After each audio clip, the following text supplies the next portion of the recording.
Welcome back, everyone. Remember, this is a special edition of your daily politics today, and we will be extending it to an hour today because of the Democracy Day celebration in Nigeria as we assess the Buhari government 2 years in office and also the essence of Democracy Day. With a world of promises dished out to Nigerians by the APC government, the performance of same now stares the government in the face. How far has the party come? A midterm review and the hopes for the next 2 years of this government. Let's continue with the conversation. Here in Lagos is Mr. Kayode Okpefa and Moremi Ojudu, Ezekiel Nyetok, and Chief Joshua Tobo in our Abuja studio.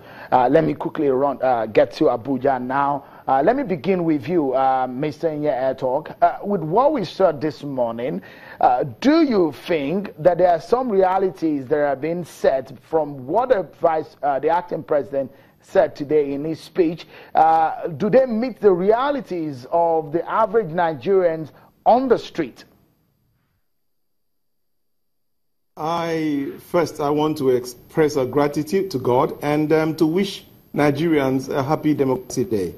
I think whatever anybody may think, it's positive that today we are still running a democratic government. And I believe personally that a democratic government any day is better than could be the alternate. Secondly, I want to thank God for our able acting president, who is a man of honor and integrity, and honor and integrity come with great responsibility and price. It means that at a time like this, you have to be careful to be an acting president and not a president. It also means that on a day like this, you cannot afford the luxury of delivering a speech. You can only read a report, or else you run the risk of outshining your boss. And being a man of integrity, being a man of principles, he has to limit himself and operate within the ambit of what I would call responsible decorum, or live up to the protocols. To that extent, I would say that he did well. But to the extent where you are able to meet the expectation of Nigerians, we could talk politics. A day like this, at a time like this, is the day and a time when the commander-in-chief speaks hope, speaks I will, speaks this will, speaks a lot of positivities concerning his capacity to turn the bend, to inspire hope. And a man that is standing in for another man cannot afford that luxury. So there was a major gap in the delivery today. Okay. Now, that delivery, because, perception is reality. Sometimes what a man says can actually almost feel a hungry stomach. But when you have that vacuum and you also have the challenges at a time like this, I think that that speech, within what capacity the acting president had, he tried to inspire hope. He tried to give us some level of positives. He tried to reel out the report on the positives, and on the base of that, try to extrapolate and tell us that tomorrow will be better. I think he did well within the limits of his capacity. Okay. And happy to keep to being. All right. To your neighbor, Chief Joshua Tobo there, with what we saw, the acting president, as much as it spoke about the issue of security and the successes that this government has had in the last 2 years, he did also mention some of the challenges, herdsmen attacked.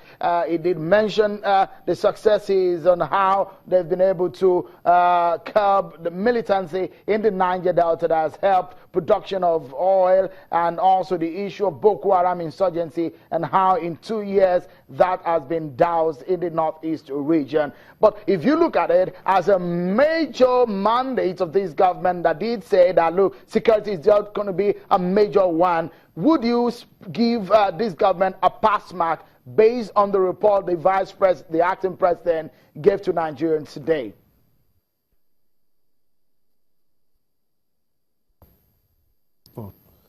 First and foremost, we should be grateful to God that we are alive as a people to witness this day. 18 unbroken years of democracy is a cheering news as a people. And looking at the acting president's speech from the aspect of the security, we should also approach the security apparatus and the architectural design of the security that we're on ground. Actually, the previous government has made a lot of investment in terms of security, and what this government has succeeded in doing is to engage the community to own the process of community or policing their community. And nothing can take the place of dialogue, and that was part of my submission in my thesis, Boko Haram threat to national security and right to life. It's not everything that is confrontational, especially when you are dealing with Niger Delta militants. A place that is already militarized cannot be resolved by an act of military invasion like what happened in Zakibian and Udi in the time of President Obasanjo. Now this government, the acting president, has actually stepped up the game by interrogating the community and making sure that the community own the project or the various, because security is all about life. Section 14 sub 2, the ex-president stated that the essence of governance is the welfare and the security of people. If their life is not secure, there's no way we can talk about economy. Economic only flourish in a secure environment. Therefore, security is key to development.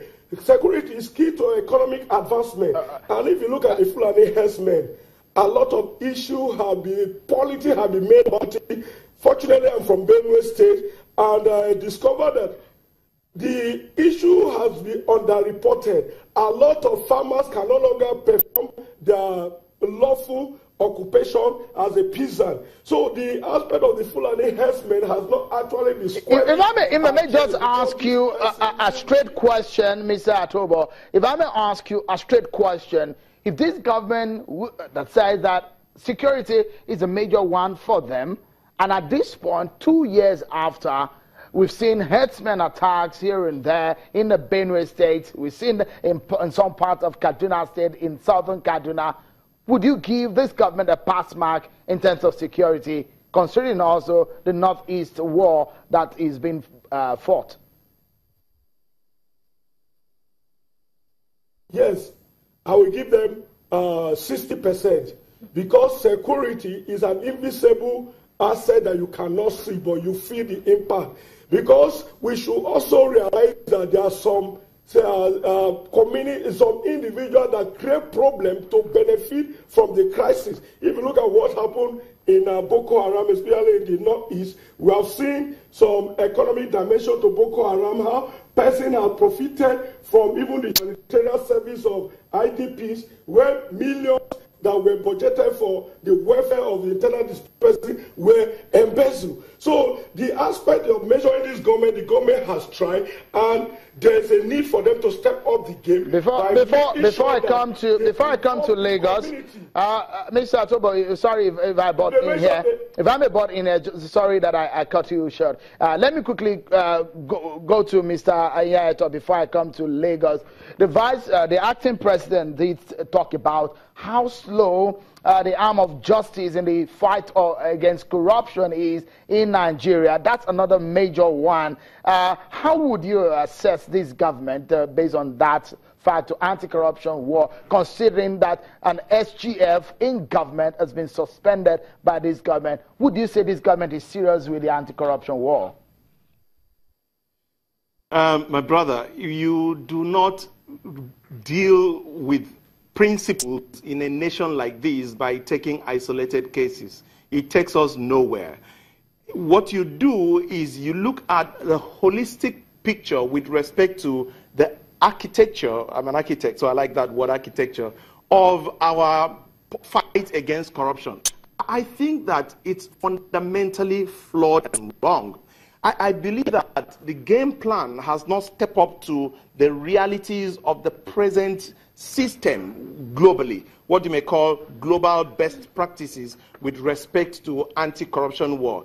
People have moved from curative measures to preventive measures. When you talk in terms of preventive measures, you are talking of technology. I want this government to come up and look at corruption fight from a completely different perspective, because this issue of name and shame is archaic. It's anachronistic. It's past. The world has gone beyond that. You use technology. And let me even take a very little example that we must. Just before you do that, when you name, there must be. Sorry, before you go into that example, we will come back. We need to take another break, but when we come back, we will see talk more on this. We still have some time on our hands and other aspects that the acting president touched on today. But we'll take a breather and we'll be right back. Stay with us.